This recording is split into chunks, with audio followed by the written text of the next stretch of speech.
Hey friends, it's Gina. Welcome to the Rebookery channel. Happy Saturday. I am excited today because I'm going to show you guys some things I've been working on and am getting ready to put into my Etsy shop. So a couple weeks ago, I bought a traveler's notebook at a thrift store and thought I'd give it a whirl because I'd been seeing so many cool ones on Instagram and YouTube. So I thought I'd try it out and I am obsessed. I cannot stop. I cannot put it down. So I've made several of my own inserts and then I thought, well, why not make some to put in my shops? So that's what I did, and I'm going to walk you through what I have and put the link in the description below, so if you're interested you can check these out in my Etsy store.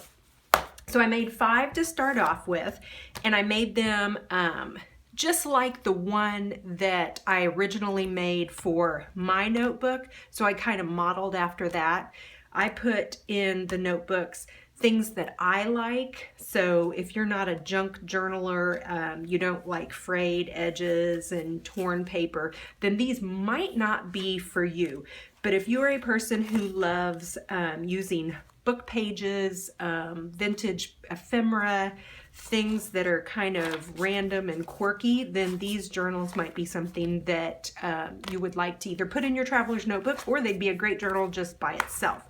So let me show you quickly the 5 that I have, and I have to apologize. I have a horrible cold. My babies at school gave me a cold, and well, they're not really babies. They're like 14 years old, but they're still my babies.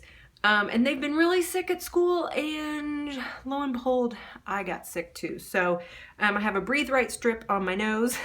Hopefully I don't sound too nasally and annoying.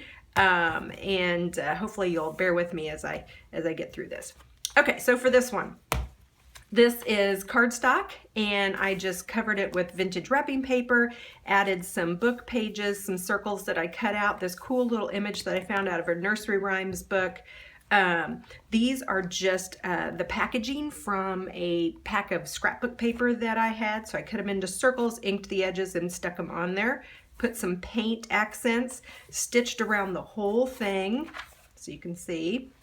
And then added some cute little fabric trim. The fabric is some I got at a thrift store couple of weeks ago, and I just love the colors on it, so I used this throughout. I also used this vintage piece of, this actually is a shirt from, I don't even know how long ago, a lady that I work with gave it to me, and it literally just pulls apart. So I used some of this throughout the journals too. Okay, so each journal is basically set up the same. I have the cardstock cover that I've added some artwork to, and then I did basically the same recipe of pages. So storybook paper with some scrapbook paper stitched to it.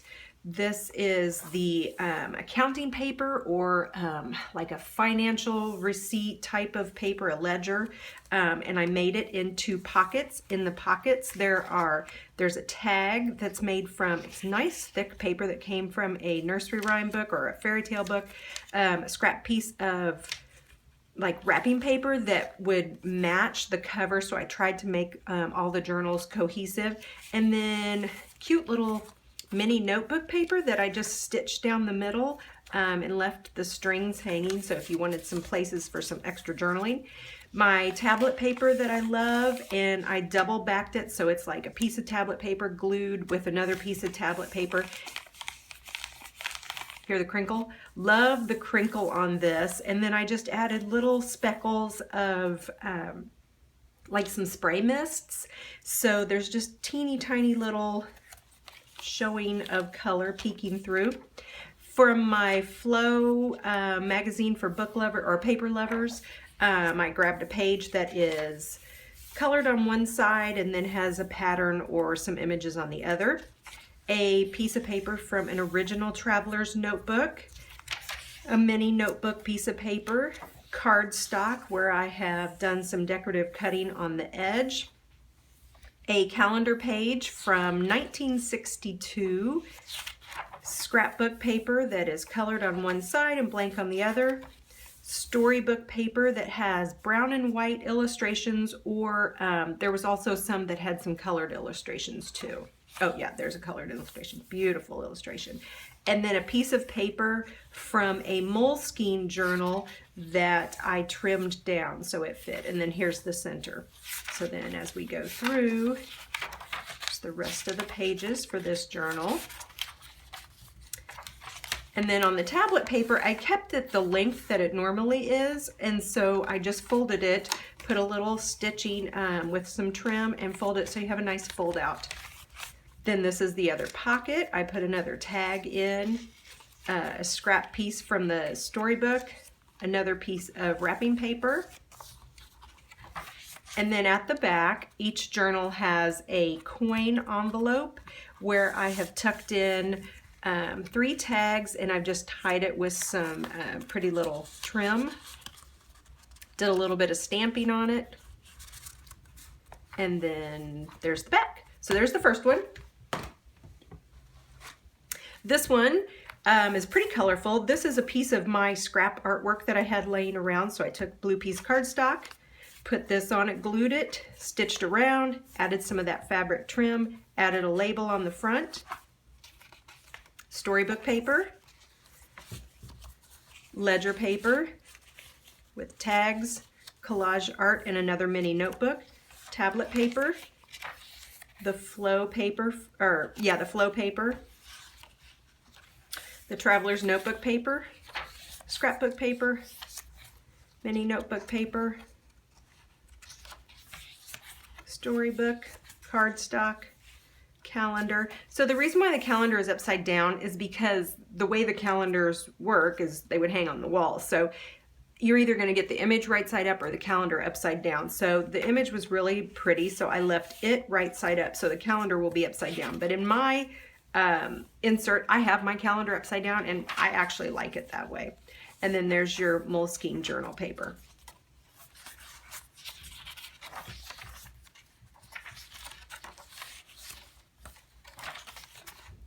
And then there's some of that fabric that I had from that really old shirt. The scraps in the pockets. And then the tag in the back.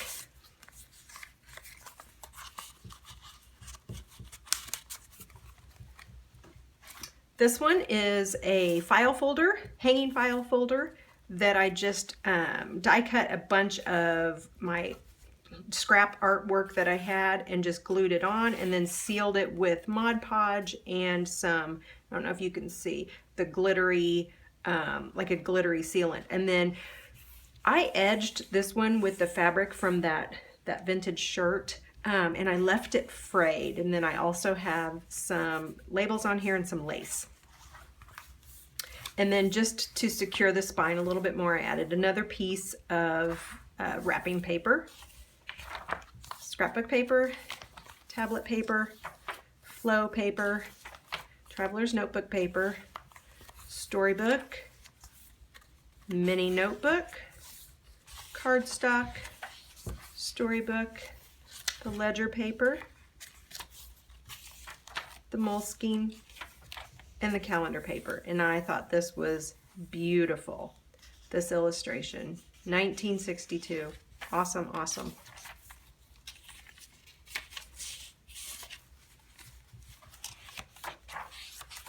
So I love my traveler's notebook. I've been obsessed with it, like I said. And what I have found is that I have done a great job of writing every day, which that's kind of hard for me. I'm not a big writer, but now that I have this traveler's notebook, I'm drawn to it every day, and I want to go and I want to write either what I'm doing or thoughts I've got going on in my head. And so one of the things I love about the traveler's notebook is that you just have the freedom to write, but it's just a smaller space. So here's the back of that one. This one I pulled out some of my vintage maps, and then this was underneath this is a piece of paper from an electricity workbook back in the, I don't know, 1960s, I guess. So it was like a science workbook. Then labels I stitched around, added this little piece of ribbon that says "You are beautiful," and then on the back it says "Love Doll."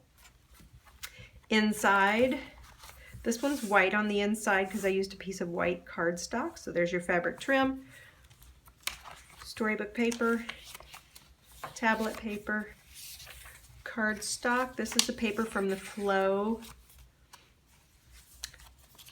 Here's your tags, notebook paper, scrapbook paper, storybook paper, the Moleskine. This one, the calendar, I don't know, there was something about it. I just wasn't feeling the love on it being secure in there. So I added a tag, and this is what I actually did in my own insert, is I just would go in and add paper on the edge or the seams, and it just made it more secure. So I added some washi tape, and then I added a label, stuck a label on the inside of this, and love that snowscape, and then added a piece of like note paper, and then another sticker up here. This came from a Flow for Paper Lovers book. So this is nice and secure. Those center pages are nice and secure. And I like to do that to all of my pages. It's a piece of vintage map. Just to keep them, I don't know, I like to secure my papers, extra secure them, I guess. Oops, stuck together here.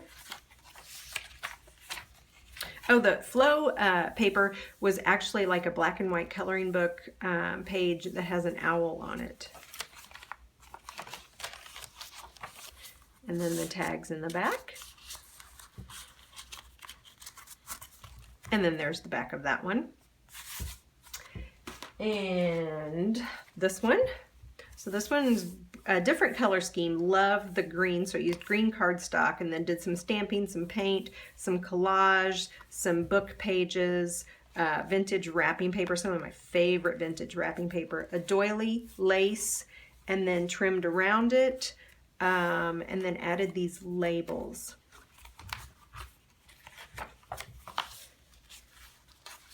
And in this one I put some scraps of that wrapping paper, so you kind of can make your journal cohesive as you go through. And this storybook paper I've used in my insert. Oh, that's pretty. And I love it. I've been able to watercolor lightly on it, and I haven't had any trouble with bleed throughs. So I like it a lot. I also back it. I've done some collage on the backs of it too.